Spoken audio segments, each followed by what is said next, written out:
The views and opinions expressed do not necessarily represent those of Access Fort Wayne, the Allen County Public Library, or any other supporting group. If you or anyone you know might be interested in making a television show, please call 260-421-1250. Access Fort Wayne is a department of the Allen County Public Library.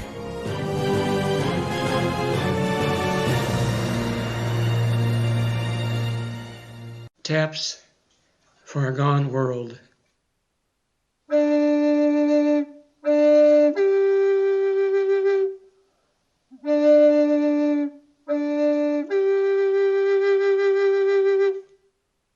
I grieve for the lost tribes, the gone children, the gone animals, the fallen trees, and silent birds.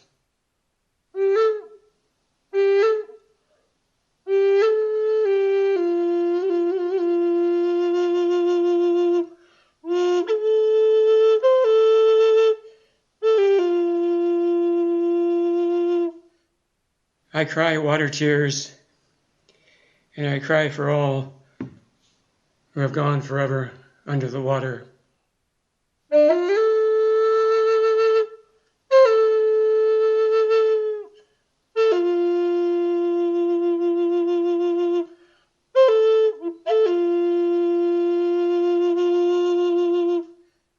I grieve for the red, black, and white soldiers of America, slaves of America.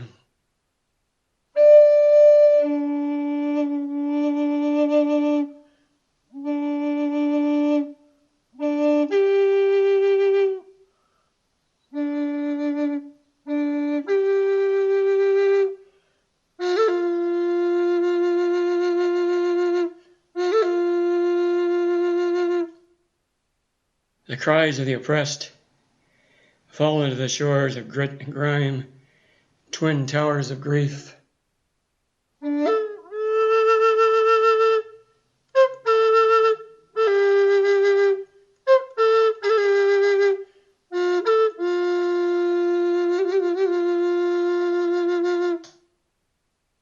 In the suspension of time, my flute echoes from the Anasazi cave. I call the unending names, the answering drums and thunder.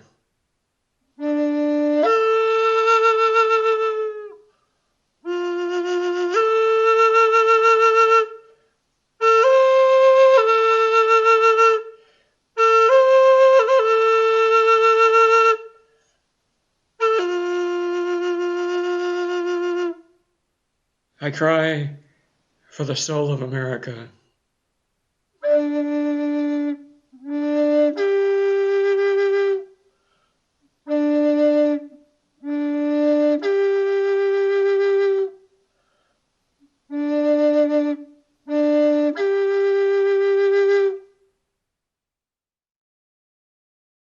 My name is Terrence Doran. I'm a documentary filmmaker, also a writer, and I'm reading a letter I wrote about September 11, 2001. I do not believe the official story. We are now 20 years later from September 11, 2001 to September 11, 2021. And these are my commentaries with my brother Jan's beautiful flute music and a poem he wrote to accompany his flute. So I'm just going to read the letter.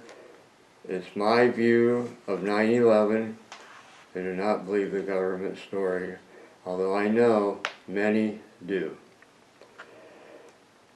This is a story about how the very best and the very worst of our human natures.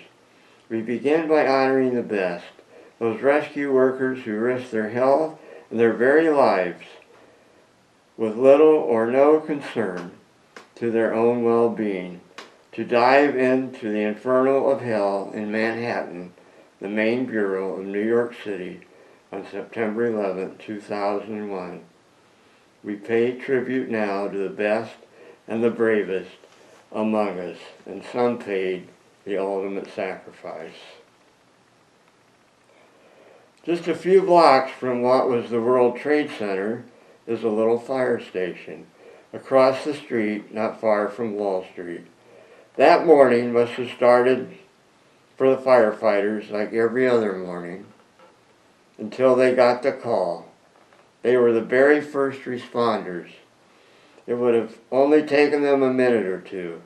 And the plaque on the outside of the station says it all about those who died responding with little regard for their own safety. Contrast this with Wall Street, where gathers the most greedy, selfish human beings on the planet. There's a little church across the street from the Twin Towers where George Washington prayed. It became a sanctuary, a resting place, a spiritual getaway for the very best the race has to offer. Volunteers brought food, coffee, blankets, cots, medicine, and tended to the workers. So tired they sprawled out on the cots. The walls are lined with drawings of children from around the world and wishes to the United States for the horrible suffering on that day. Letters of gratitude. I have been to many places around the world, and I have never been to a place like that little church. How did it survive? It sat in the shadow of those towers. We all know the story. Tuesday, September 11, 2001, a beautiful morning in America. The sun is shining. We all remember, and we remember where we were, what we were doing. I was in the house in Garrett, Indiana. My wife had taken our daughter, who would celebrate her second birthday in just 1 week, to a daycare at a church about 10 miles from our house. Life goes on, like any and every other morning, except this one. While my wife was driving and I was on the phone with a friend in Cincinnati, there were, we were told, human beings with something else on their mind. There were 19 of them, and they were busy boarding planes at various airports, mostly Boston, where once on the plane they displayed the box cutters they had in their pockets, not in their underwear, not in the cheeks of their butts, not in their shoes, in their pockets, which means they went through the security, the one that goes off if you have metal on you, and got on the plane and waved them around and said, "We are hijacking this plane." They boarded legally with tickets and boarding passes, but strangely, their names do not appear on any flight list. They then proceeded to go in the cockpit, and did they pull the pilot out of his chair? What did they do with him? They, one did at least, took his place and flew the plane into buildings in New York called the Twin Towers, a feat worthy of the pilots with great skill and training. And these hijackers had neither. But fly it into the building they did, and oh, how the TV cameras were fond of showing the plane hitting what we now know as the Twin Tower and exploding in a ball of flames, followed by a giant puff of smoke, and presto, the building comes down, all of it, hundreds of stories of it, every single story. But it doesn't explode, and debris does not fly all over New York as you would expect, including on the Staten Ferry, not much more than a stone's throw away. Or on the little church across the street where George Washington prayed. How is that even possible? For a giant building to collapse and not fall on a little building close to it. It just fell straight down, one story on top of the other. Witnesses just minutes later said they heard explosions, like a bomb going off. There's more, of course. Another plane, another tower. Later that afternoon, another building in the complex that no plane touched. It fell too. Another plane was still flying around for almost an hour, maybe more incredibly, until the story goes, brave passengers got hold of the plane, and in the fight for control of the plane, crashed in a field somewhere in Pennsylvania. Meanwhile, yet another plane is making a little trip to the nation's capital. That would be Washington, D.C., and it flies right into the side of the Pentagon, leaving, well, little trace of an airplane. There was a security camera on top of a gas station across the street. The FBI took that camera. They or someone took the black boxes, supposedly indestructible, that would tell the story of what happened. They never showed up. But the FBI found a passport belonging to one of the hijackers out in the street by the Twin Towers.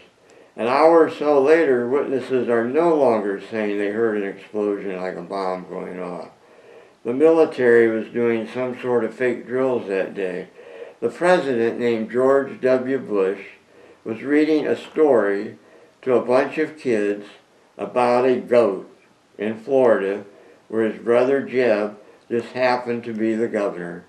Never before or after did the president read a story to kids in a school, and even as the horror unfolded, the president kept reading. Another brother was in charge of security at the World Trade Center, or Twin Towers, and the facility was closed that weekend before September 11th, 2001, closed on September 8th and 9th for repairs.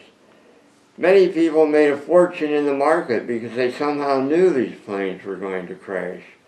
Never in history has a building collapsed in this fashion. Scientists say it is impossible, that it defies the law of gravity, that only bombs placed in the basement could cause a building to implode. The World Trade Center was closed for repairs 2 days before September 11th. The president's brother Marvin was in charge of the building at one point. The greatest security system in the world, the most expensive, did not know 19 men were going to hijack those airplanes.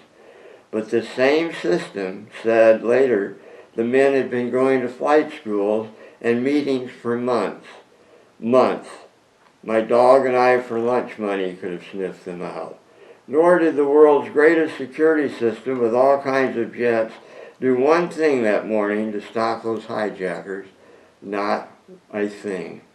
And a few minutes after the smoke had cleared, the guy named John Ashcroft, the Attorney General of the United States, released the names of the 19 hijackers, the guys they didn't have a clue a minute before was going to do such a thing. At least 6 of the men turned out to be alive. Here's another impossibility. If you are on a plane that crashed and there are no survivors, I have news for you. You cannot be alive. You can't be dead and alive at the same time. Wait. If the United States government says you can, then you can. And then all the evidence, like the parts of the building, were taken away without being examined. The story is a bad man named Osama bin Laden ordered the attacks. When all planes were banned from flying in the sky later that day, planes were still flying anyway, carrying members of the bin Laden family out of the country. The president and his family had a business relationship with bin Laden and his family. It is a crime scene, but there is no investigation. I could go on and on. There are books and documentaries telling you what happened. They don't matter. Even Richard Clarke, National Security Advisor at the time, says the CIA recruited hijackers for 9/11.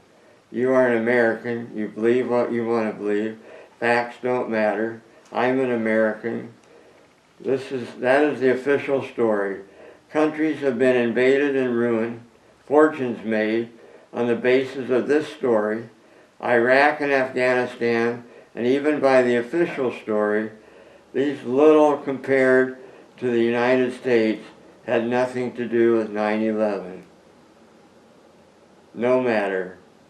We want revenge so badly we don't care who it's on, even if it's on us. The Patriot Act came out. That gave the leaders the right, legal and proper, to do to us just about anything they want. We don't care. They said it will help protect us, and we are all scared out of our wits by terrorists. Big bad terrorists will come and rape our women and murder our neighbors, take our homes, protest us. Go ahead. spy, torture, murder. Just protect us. We don't mind. Just protect us from these terrorists. My point is not to argue about who did 9/11, because to me it's so obvious that our government was the instigators. No, my question is why? Why are we so gullible, so easily fooled, so quick to believe this most preposterous nonsense? You believe this. You believe your country dropped the atom bombs on civilians in Japan in August 1945, and it was a noble act done to save lives. You believe Barack Obama when he says, take my word for it, we killed Osama bin Laden, we shot him and threw his body into the ocean, and we aren't showing you any pictures, but you take my word for it. You know leaders lie. Barack Obama's a serial liar. You remember hope, change we can believe in. Remember wars would end, the money people would pay, he was with you, for you, sure he was. I wonder if he has ever said anything that is true. George W. is right there with him, serial liar. Remember weapons of mass destruction? I believe that he said over 200 lies to support the invasion of Iraq. They had no weapons of mass destruction. That makes Obama, Bush, other mass murderers, war criminals. Barack Obama, the peace president, has killing operations going on in over 70 countries. He bombed 7 Muslim countries while he was president. In his last year in office, he dropped over 24,000 bombs on countries that altogether dropped 0 bombs on America, 0. No doubt they will come out on September 11th, 2021, 20 years to the day, and make solemn pronouncements about unity and loyalty and peace and sacrifice and what a great nation this is, every word more insulting to an intelligent mind than the previous one. How America is always kind and good, pure and noble, chosen by God to lead the human race out of darkness into light, and anything we do is justified because, well, they're evil, whoever it is, and we're good and pure. We wreck economies, poison the air, destroy countries, lay waste to hope. They are psychopaths, George W. Bush. He will act heartbroken at the loss of lives that he caused to happen, and will believe him. You never saw those TV shows where the police are questioning the killer of dozens of people, and the killer will act so surprised and be so sincere in his desire to help. Psychopaths are actors. How do you think Ted Bundy lured all those poor women to their doom? Not by saying, hi, my name is Ted and I want to kill you, please get in the car with me. No, he feigned an injury, put on a smile, put on a helpless look. Why? What does it say about us, our character? We believe what we want to believe. In the great song, The Boxer, Paul Simon says, a man disregards, hears what he wants to hear and disregards the rest. The essential American soul is hard, isolate, stoic, and a killer. It has never yet melted. The great writer D.H. Lawrence said that. He lived in New Mexico for a period of time. We are all, many of us, cold-blooded killers. We remember 9/11 for the same reason we remember the Holocaust. We get a thrill out of death, out of being on the side that causes it. It's why we love the Civil War. Nothing is more delicious than the thought of Americans killing each other, brother killing brother. But not to feel guilty, to sink under the terrible weight of our pleasures, we create the honorable excuse to not feel guilty. That we save lives, Iraqi freedom, slavery, snuff out terrorists to make the world a better and safer place. As my brother Jan says, war is rationalized bloodlust. We believe this nonsense because we are at heart, many of us, killers. Our obsession with status, with winners and losers, wealthy and poor, leaves us no other choice. We want to be Obama, living the American dream, to kill with impunity and be rewarded for it. But since we can't all be Obama, we cheer those who are and who carry out his main orders. Soldiers are poorly paid assassins. That's what Mark Twain called them, paid assassins. You believe things you don't see or hear, but take the word of others. You are taught one thing in school, obedience to authority, to law, to the story of America, but this is a great country ordained by God himself to rid the world of evil, when we, too often, are the evil. It used to be that the rich, middle, poor, the rich could monster the poor because they knew the middle class would approve. The middle class hates the poor because they have to feel superior to them. They, the poor, have character defects. They are lazy. They don't want to work. Therefore, they deserve to be poor and deserve none of my money to help them. But no problem with giving money to billionaires and millionaires and tax deferments. They don't pay taxes, on and on. All that's left for the poor to feel superior to are people in other lands who have to be demonized to justify killing them. It worked so well for the Nazis. But now the rich has expanded poor to include the middle class. They don't want us to have anything. All we're good for is to exploit and fight their wars. These are the people you believe? We have given our country over to psychopaths and buffoons, charlatans and phonies. We end with a tribute to the innocent, to all those people who perished that day, sacrificed on the altar of greed. More than 3,000 people died on September 11, 2001. A dream, a beautiful dream, that all people are created equal.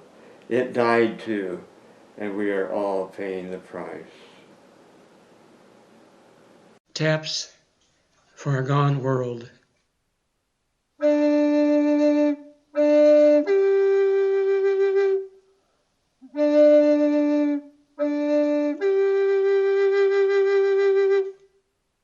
I grieve for the lost tribes, the gone children, the gone animals, the fallen trees, and silent birds.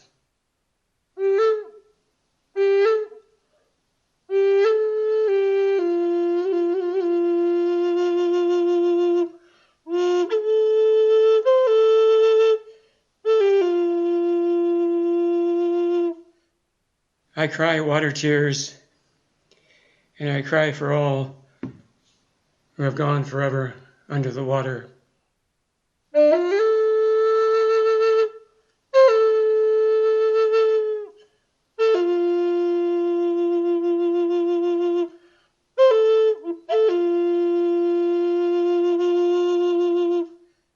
I grieve for the red, black, and white soldiers of America, slaves of America.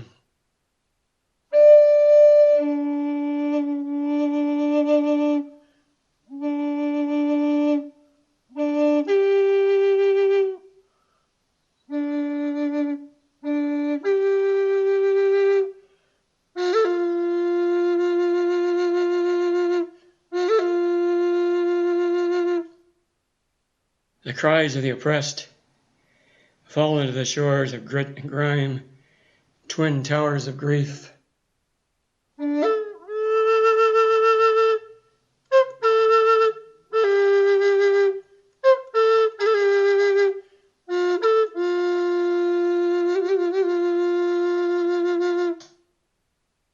In the suspension of time, my flute echoes from the Anasazi cave. I call the unending names, the answering drums and thunder.